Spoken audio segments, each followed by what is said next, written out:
We've been talking about better days ahead and how to enjoy the good life and all of those kind of things. You know, it all really starts with just coming to Jesus. Give your life to Jesus, and you can find better days ahead. And then there's other things that help, like coming to church and having a family of believers that you relate with. That all helps you have a better life. And today I want to talk about how to have good days. And I believe really the only way we can experience good days is through the Lord. It's only by His grace and His power that is even possible. But let's take a look at Psalm 34, starting at verse 11 through the end of the chapter. And would you please stand as I read the Word of God? Here's what it says. Come, my children, listen to me. I will teach you the fear of the Lord.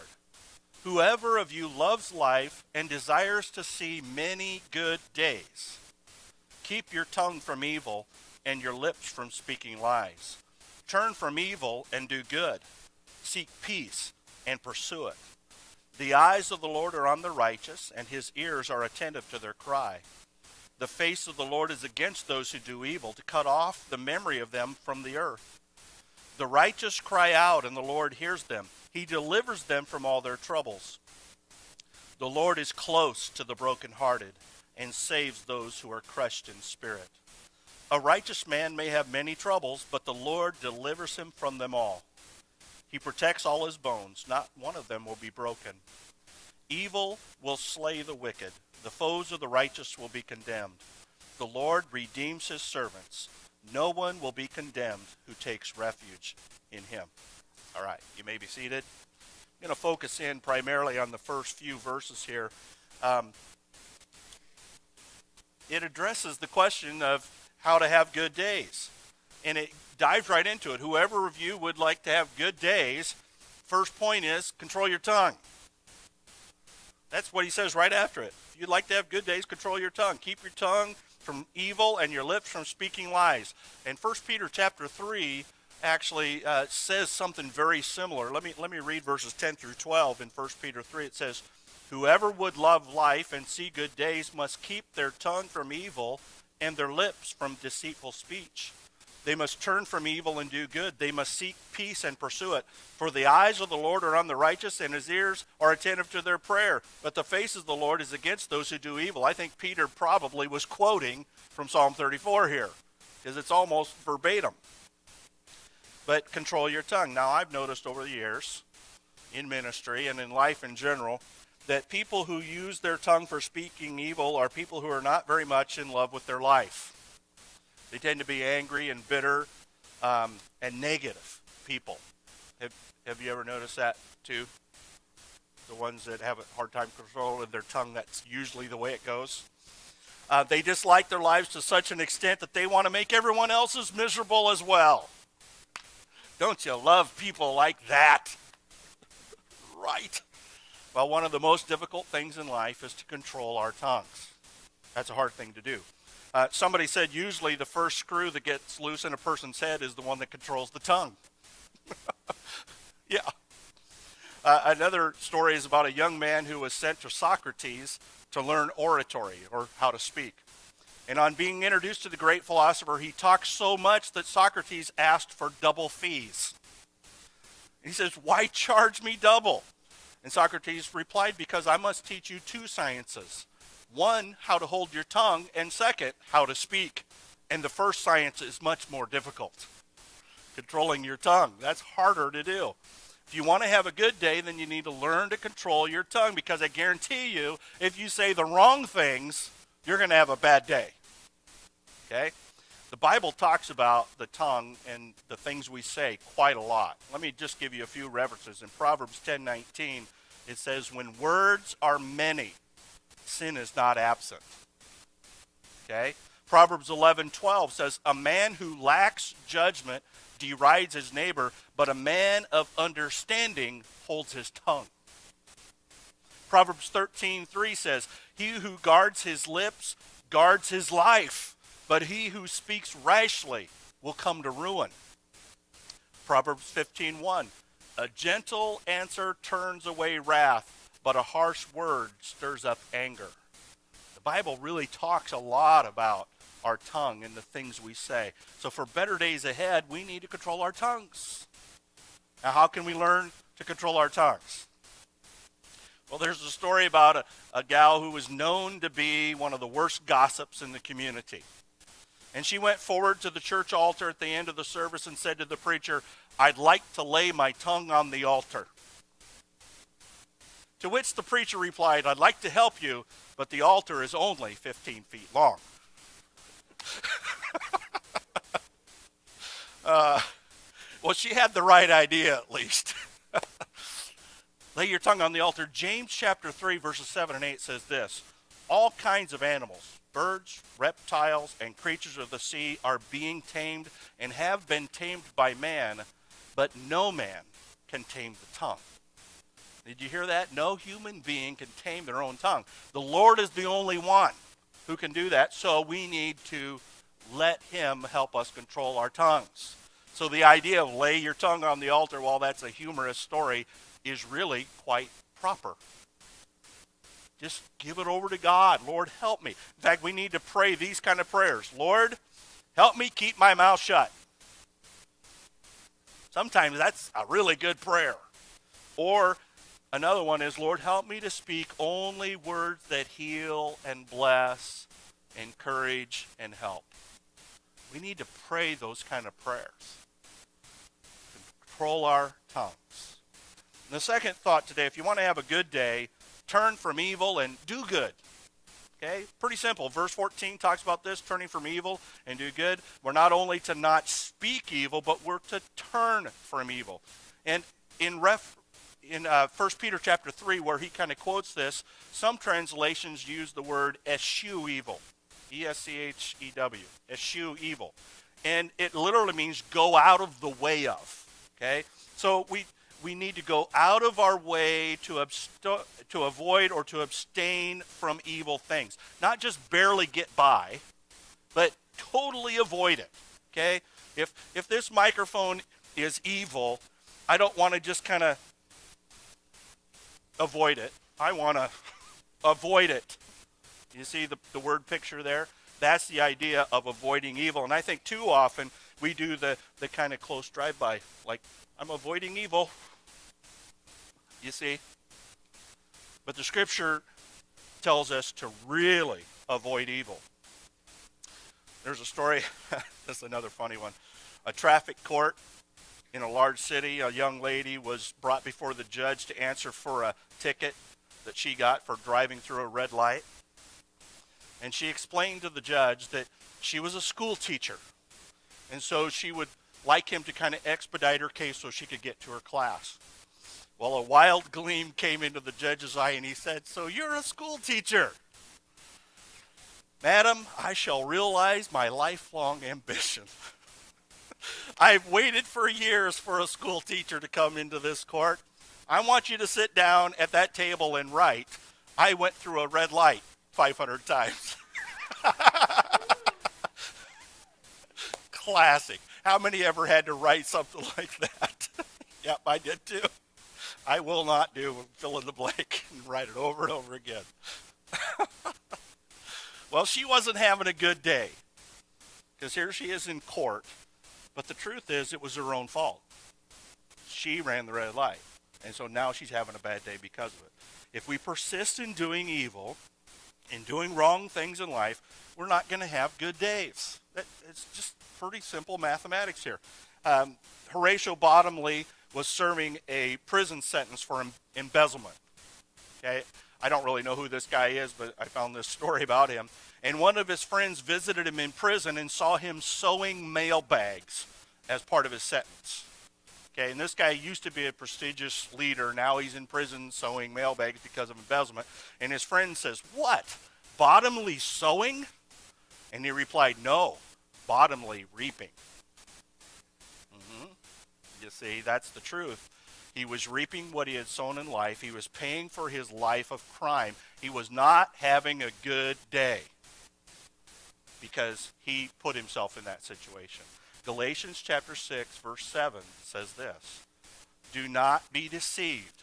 God cannot be mocked. A man reaps what he sows." Simple enough. If you want to reap good in your life, then you have to sow good. That's just the way it is. If you want good days, then you must do good, not evil. Okay? If you're practicing evil all the time, you're going to have bad days. But if you're doing good things, you can have some good days. You reap what you sow. It's not enough just to avoid evil. We must also do good. It doesn't just say, turn from evil. It says, turn from evil and do good. Okay? Ephesians 4:22 through 24. You were taught with regard to your former way of life to put off your old self, which is being corrupted by its deceitful desires, to be made new in the attitude of your minds, and to put on the new self, created to be like God in true righteousness and holiness. So don't just work at avoiding evil. I think sometimes we have that mindset. I'm just going to try to not be bad. But instead, we need to work at doing good. Put off and put on. You follow? Okay? Just avoiding evil is not enough. The simplest way to avoid evil is focus on doing good all the time. Then you don't even have to try to not do evil. You're always doing the good stuff. Does that make sense? Okay? Proverbs 11:17. A kind man benefits himself, but a cruel man brings trouble on himself. Yep, you reap what you sow. And I realize that we don't always do good or the right thing, even though we know we should. And that's the struggle we all have. You know, it's part of this sinful nature that we're born into. And, you know, Christ saves us, but we still have a wrestling match in our life. So we don't always succeed at this. So how do we deal with it? Well, Romans chapter 7, 24 and 25 gives us the answer. Paul says, what a wretched man am I. Who will rescue me from this body of death? And then he answers, thanks be to God through Jesus Christ our Lord. Again, it's kind of where we started. This whole theme of how to have better days ahead is you come to Jesus. And that's really the theme all the way through this. You know, there's other things that we can incorporate and do and work on, but really it all comes down to Jesus. If you really want to turn from evil and do good, you've got to trust in Jesus. Christ is our only hope and our only help for turning from evil and doing good. He is the one who can turn our lives around. We just have to cooperate with him. Okay? And number 3, if you want to have good days, seek peace and pursue it. It says that in verse 14. Seek peace and pursue it. The teacher asked Billy, what did you do when Eddie called you a liar? And Billy said, well, I remembered what you told me. A soft answer turns away anger. That's very good, Billy. What soft answer did you give him? And Billy said, I answered him with a soft tomato. Yeah. Here's the truth. Some people just can't leave things alone.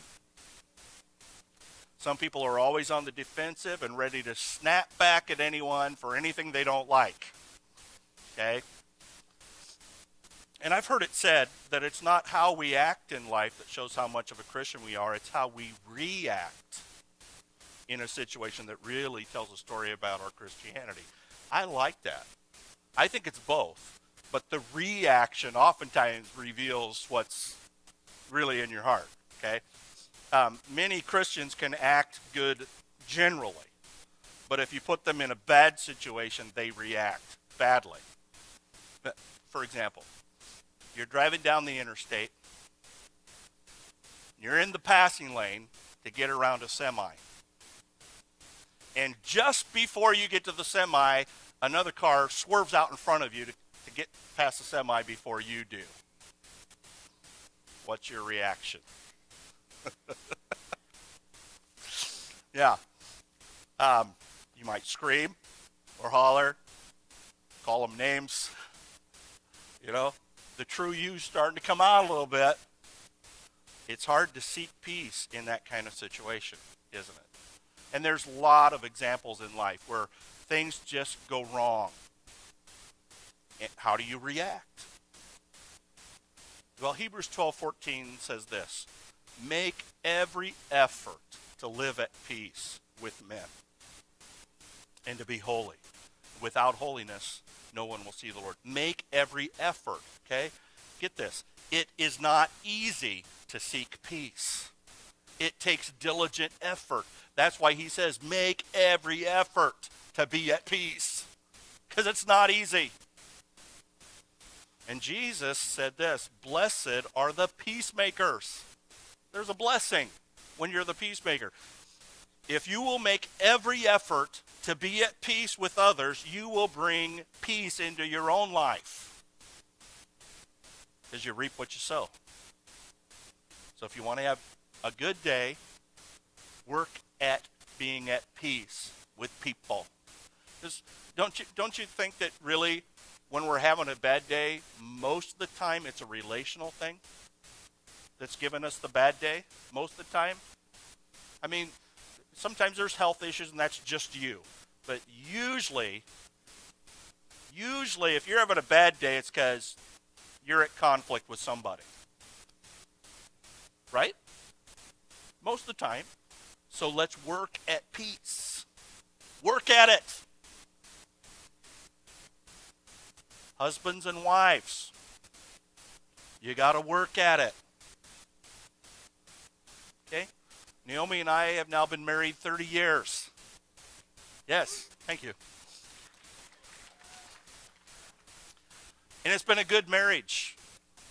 But there are some elements of work involved. Right? Anybody here been married more than a week or two? Okay? There's some work involved. So work at it. We are so prone in our society with the me first attitude to just give up the minute there's a bit of conflict. Not just in marriage, but in all kinds of situations. The workplace, somebody rubs me the wrong way, well, I'm getting another job starting tomorrow. Well, okay, there might be a time and a place to look for another job, but have you really worked at it yet? Have you given it your best to get through this? In a relationship with your friend or a coworker, any of those things, it's going to take some work. Let's work. Work at peace. And you can have better days. Okay? My wife is very well, I think, known as a peacemaker. That's just kind of in her nature. People say that about her at the clinic. In fact, she works at the clinic, and one time I went up to pay my bill, and one of the ladies just said there, oh, you probably know this, but whenever Naomi's up here in the front, it's just like a breath of fresh air. And that's just her nature. She just kind of brings peace into any situation, even in situations where things are a little bit tense. Naomi just has a way about her of just kind of calming everything down and bringing peace to the situation. And guess what? Naomi almost never has a bad day. She just said that last night, I think, that like 99% of the time she thinks of herself as having good days. Well, guess what? She's reaping what she sows. She's a peacemaker, and so her life is filled with peace. All right? Number 4, you want to have good days, put your trust in the Lord. Verse 15 says, the eyes of the Lord are on the righteous, and his ears are attentive to their cry. Here's the idea. You should trust God because he's watching over you. He hasn't forgotten you. He hasn't turned his eyes away, but he is focused on you every moment, and he only wants the best for you. So trust him. There's a story about a little 7-year-old girl who was afraid of the dark, as many little kids are. And one night her mother asked her to get the broom from the back porch, where it was really dark. And she said, Mama, I can't get the broom because I'm afraid of the dark. And her mother said, honey, Jesus is out there, so there's nothing to be afraid of. Don't you know that Jesus is everywhere? He'll protect you. And the little girl said, Mama, are you sure Jesus is out there? And Mama said, why, of course I'm sure. And the little girl opened the door just a little and said, Jesus, would you please hand me the broom?